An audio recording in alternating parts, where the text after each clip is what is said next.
Now this was not, I'm convinced, not covered by the advice, because nobody's actually said anything, and their legal person hasn't actually answered the question when I wrote to him some time ago. And motion 30 also contains the phrase, criticism of Israel cannot be construed as anti-Semitic. Unless we pressurise them, I don't think they'll take any action on any of these things, or publicise it. So it's something that we have to think about what we're going to do for the future. UCU very quickly joined the campaign to allow this Palestinian student stuck in Gaza to go back to Bradford. He's actually a Palestinian student who has residency rights in Britain. Right? He's not a British subject, which is slightly different. I'm not arguing the rights and the wrongs of the case, but the UCU has very quickly jumped on this this campaign. Ask yourself why. I think it's too much of a coincidence. I think they want to be fair to both sides. You know, in their words, fair. They've just donated £2,000 to Boycott Hardship Fund, Student Hardship Fund. Again, another coincidence. I'm trying to find out if they've ever done this before. But I think it's, you know, it's in their British mind. We've got to be fair to both sides. Can I answer your question at the end? NatFi, by the way, this links with Boycott comes through NatFi. NatFi has had links with Boycott since the 1980s, the late 80s, and it is driven by a guy called Paul Bennett, who is the international officer for the union, and he's been there ever since that time, and he is pushing that policy. What else they're going to do? They're going to promote twinning with Palestinian universities and student exchanges. The roadshow is going to be rearranged for next year. I'm not totally convinced that they're going to ask the Israelis to take part. I think they'll probably use some homegrown Israelis. You know, Pape now counts as a British academic, right? Bereshit, right? Another one. I think they'll probably use them. And the other pointer, the other thing about the union is, no matter how hard I try, how often I ask, they don't want to build links with groups like the Academic Friends of Israel. They don't want to use us. I don't think they want to use the IAB. I don't think they want to have anything to do really with Israeli academics. I can't think of the name of Zvi Cohen's group, but the coordinating committee. Council of Israeli Faculty History. Right, and I think it boils down to, and I'm probably being outspoken here, they don't want to have any links with Zionists. Right. Now, pardon? Zionists are evil. Yeah. Right, now, what should Israel do? We have effectively 1 year or less if we want to start a program of educating people about Israel before our enemies find something new to hang their campaigns of demonizing Israel. We have about a year to work at it. I think actually Israel should consider what message and what image it wants to present to the world, to the UK, because what I think Israel's message should be, and far be from me to tell you what it should be, but I think it doesn't always coincide with the image, with the message that UK Jewry wants to put forward. UK Jewry, their message is, they have the Board of Deputies. Their duty is to defend UK Jews, and they seem to forget. They have forgotten over several times over the last few years that this is about Israel. It's not about Britain. Right? And the UK slogan, the Stop the Boycott slogan, building bridges, right, is promoting bridges. They only want messages that relate to peace efforts and build links with both sides. And I'm not sure if that's the right image that Israeli academia actually wants to present it to the UK, to the world. Because, you know, Israeli academics in certain fields, they're Premier League, they're the best. You know, and you want to tell the world they're the best, regardless of whether you're doing joint projects with the Palestinians. You want to project this image that you're the best, right? Because you have this, you are proven, and only idiots don't want to work with the best. That's why boycotts aren't going to succeed. We need to build on the Russell Group's visit this week.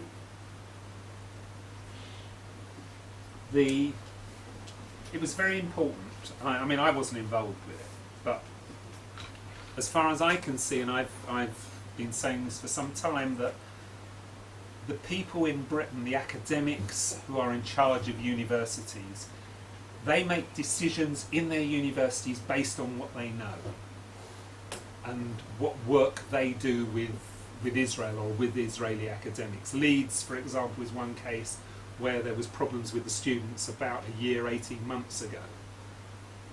The guy in charge had no experience, no knowledge of Israel. If it had been South Africa, he would have been great, right? And we need to, and he based his decisions on what he knew happened in South Africa, right?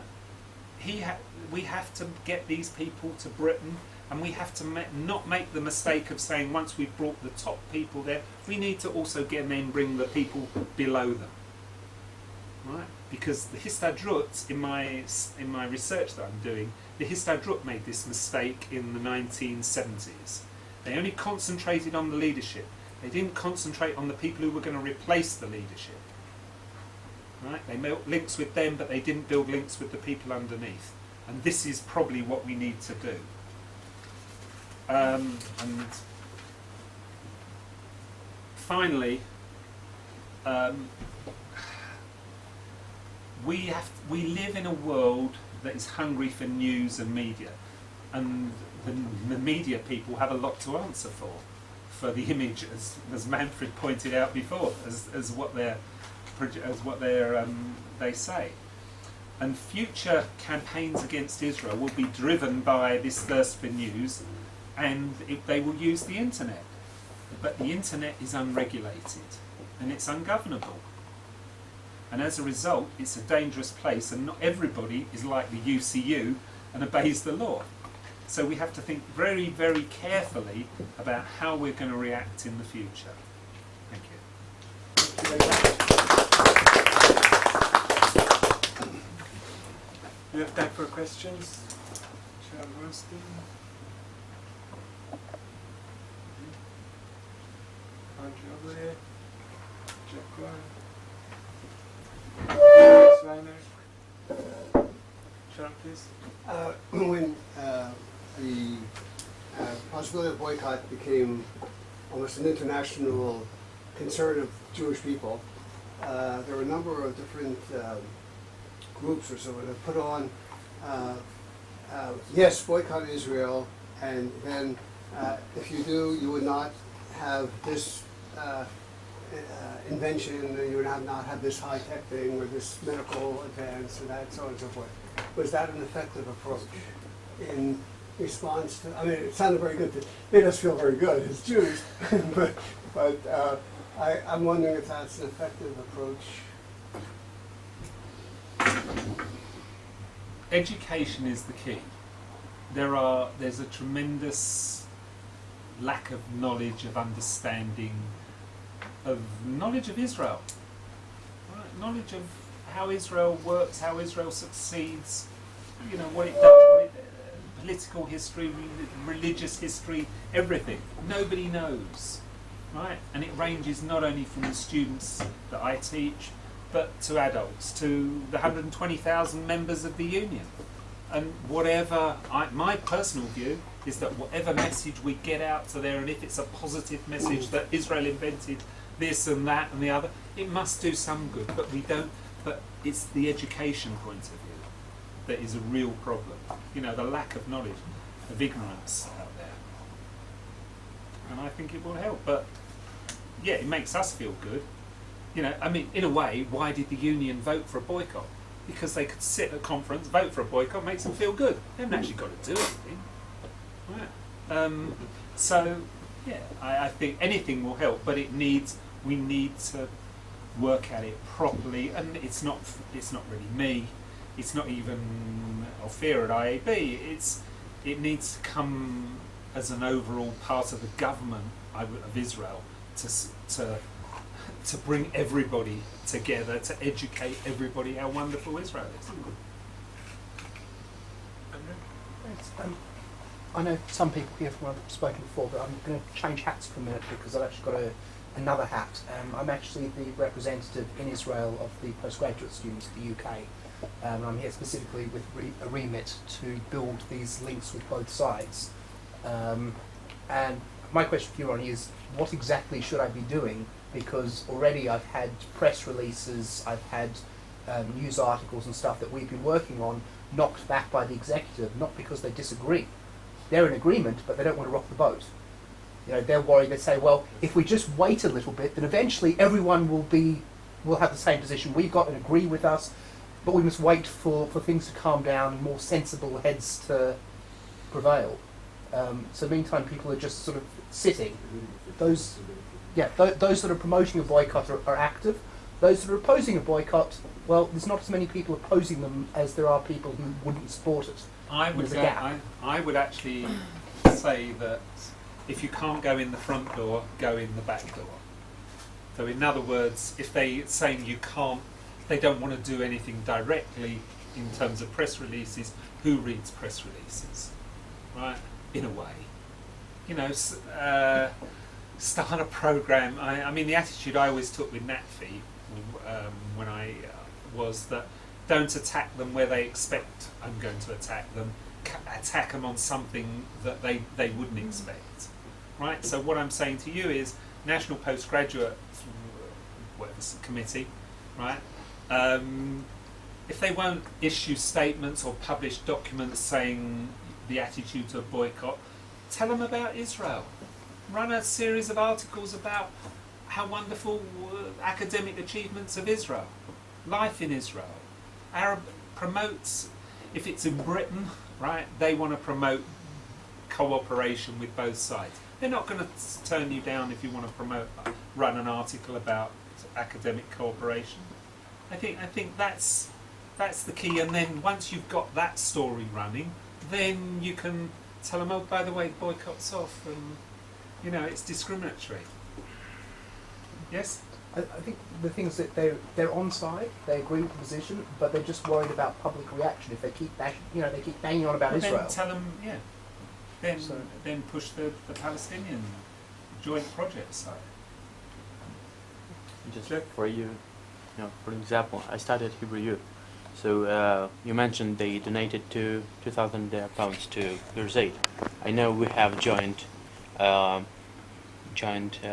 researches with Berzait Hebrew youth. I did take part in some experiment, like just online. I mean, real-time experiment. Hebrew students and Hebrew youth sitting behind some computers doing some research, and students in Berzait and some students in somewhere in Germany, 3 different places. I mean, things are going, just the time they're just pushing some agenda against us. And we do cooperate with Palestinians here, so that could be some. I also have a Something point about Berzait University.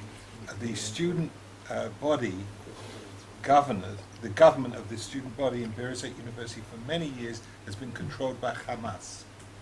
And it's a valid point to ask some of these moderate union people, which Palestinians are they actually supporting? Because sending £2,000 to Berzait University may end up in the wrong hands. I'm just pointing that out, that the Hamas is extremely strong on the Berzait campus, and there was actually fighting between the Berzait and Fatah student leadership on the campus a few months ago. Really gunfighting. That's one point. Can I just mention that point about £2,000? One of my colleagues has actually made this point with the UCU. You know, are you sure where the money's going? And I've actually suggested, and of course the answer came back, well, tell us what you're concerned about and we'll investigate.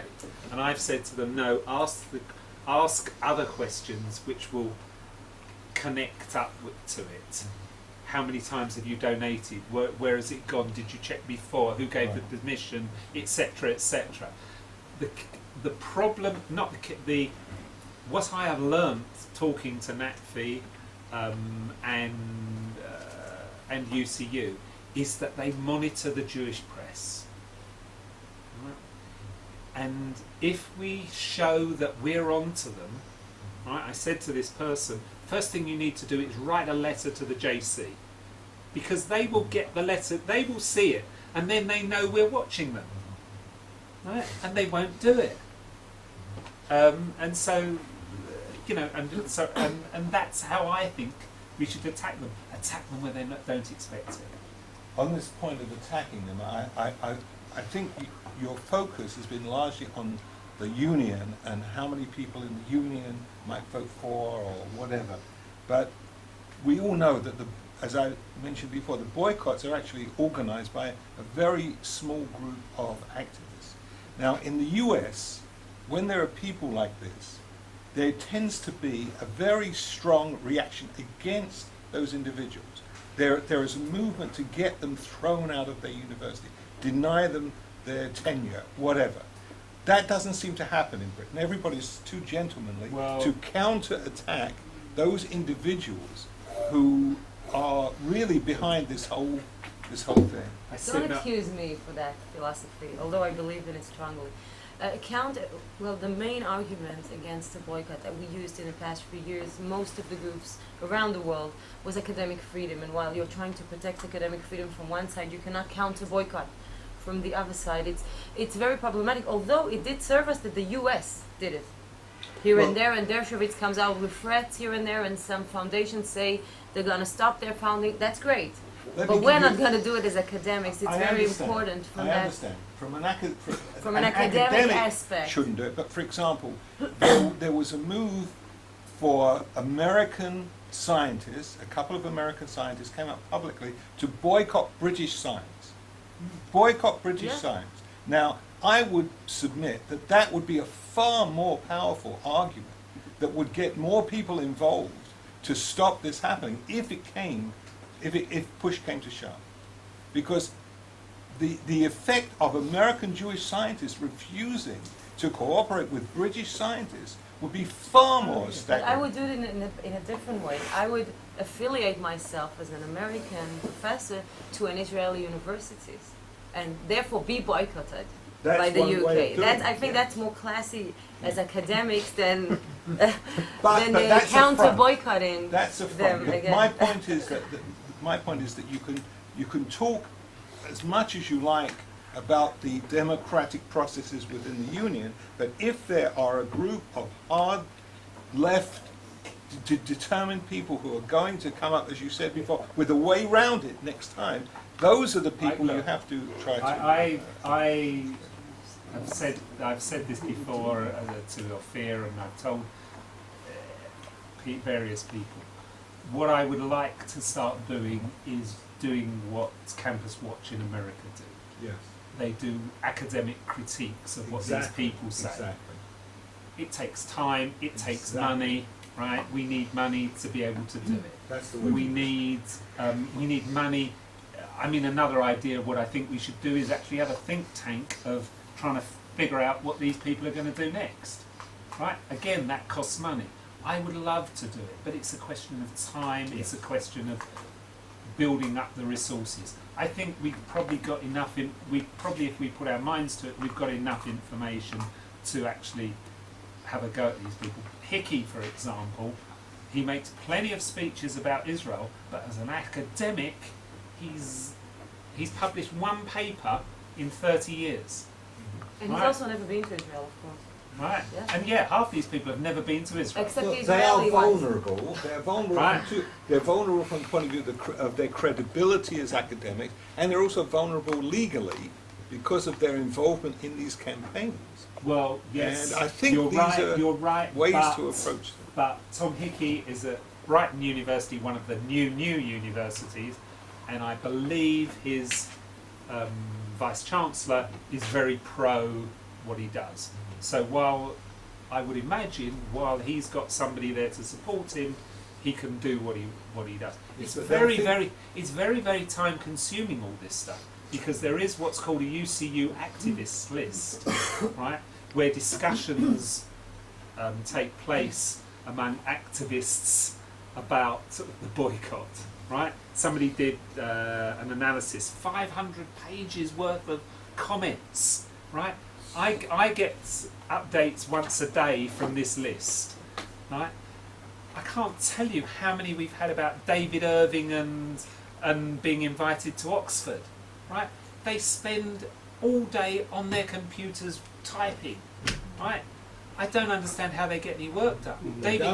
David Hirsch from Engage, he actually answers them, and I think, you know, he deserves credit for what he does, but I can't understand how they find the time to do it. Right? And by the way, on this activist list, all the known boycotters are on there. Mona Baker, you know, we don't hear much about her. She's on that list. She answers. Hickey's on that list. Blackwell, right? Stephen Rose. They're all subscribed to this list, and they all write in. Justice? I want to suggest two additional ideas for what Israel should do next, both based on personal experience, although personal experience which goes back 15 or 20 years.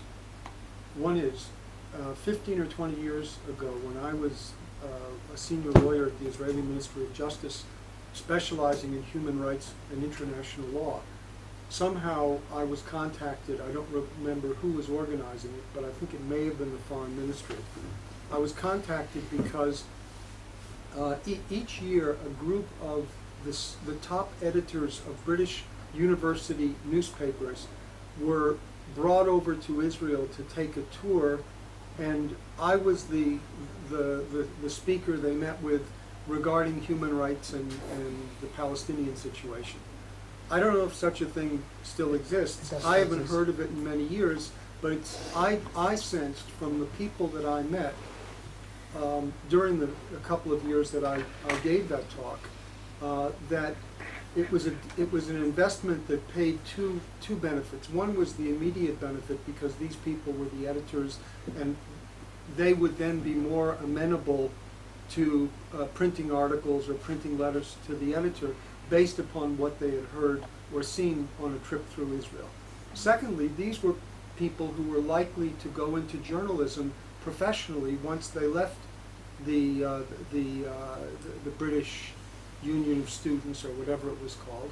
And so you have the benefit of some effectiveness or immunization that may continue for the rest of a 20-year career, 30-year career.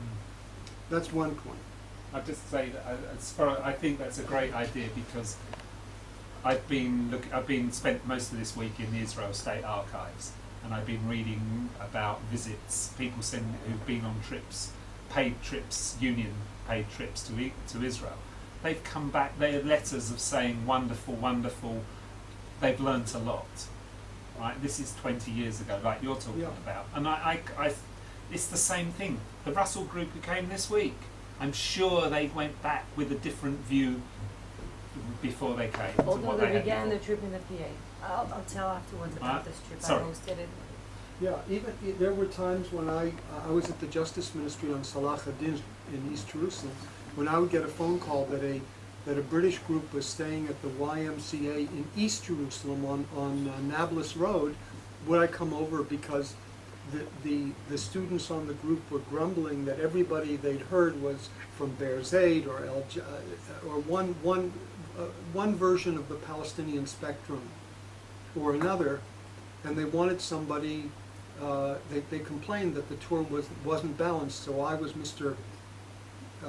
Give the tour balance. Okay, that was the first point. The second point is also relevant to what Israel or what you could do next with your organization. 7 years ago, I was invited to and gave a talk at the Cambridge Union. I remember, although not with precision, how it was that I, an unknown academic from Israel, was invited. The summer before that, one of my research assistants, who was a British student from Cambridge, had a very satisfactory summer. And he went back to England with a personal mission that he was going to become active in the Cambridge Union, and he would have a say in trying to bring someone over. So that perhaps coupled with the fact that they, even back then, had a number of pro-Palestinian speakers, it wasn't that hard to get me on the list. And if at the 600, or you said 100 universities and a total of 600 camps, did these colleges typically have a union, or just the 100 universities?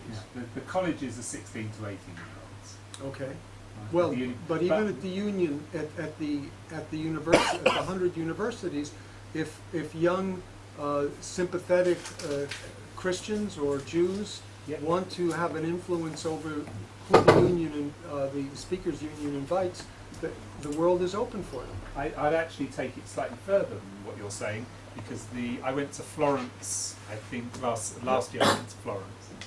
No, this year I went to Florence. But we went into one of the churches there, and the guides were actually British students from Oxford and Cambridge, history students, who wanted to live in and talk about what they were learning.